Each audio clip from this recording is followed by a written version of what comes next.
My name's Keith Hutchings. I'm a beef and sheep farmer. I think the first mention of our family in Thornbury is about 1620.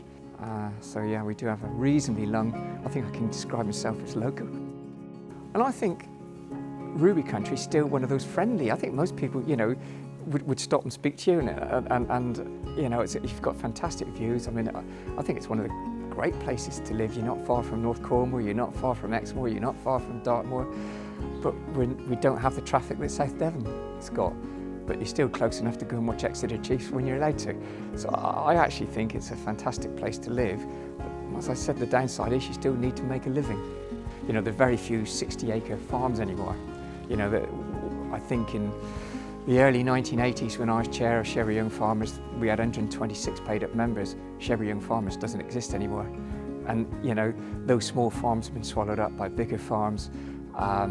The children either go to university and don't come back to work in the area, so they're not here to be in young farmers, or they're not working in agriculture, full stop. There's probably only about 4 farms now, what I would call professional farms, in a parish.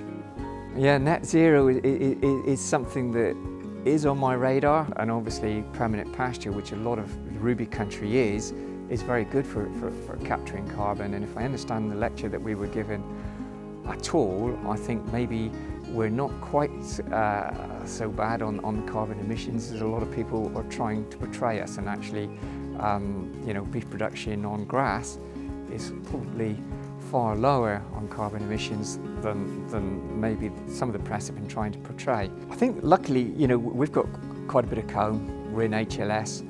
We've got a mile of river, 32 acres of wood. We've always had otters in the river. We've still got kingfishers, etc., etc. We're not a high, we're not organic, but we're fairly low inputs. We can probably, I hope, meet some of the greening targets which they're looking for. So that may be a good thing for this farm.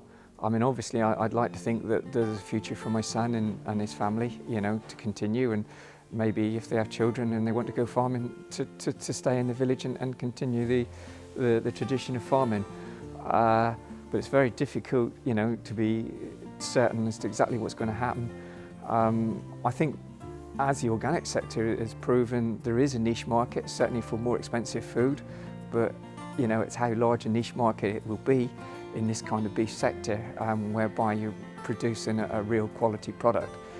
Everything boils down to, in my lifetime, farm profitability on livestock farms in real terms has continued to drop. I date a farm earning a third of what my grandfather and father was earning in real terms in the 60s. And you couldn't do that for another 30 years.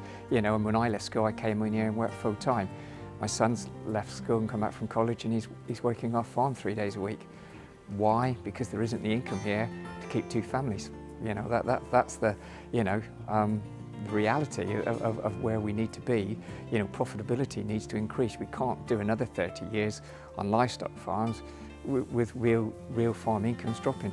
It's just not sustainable either.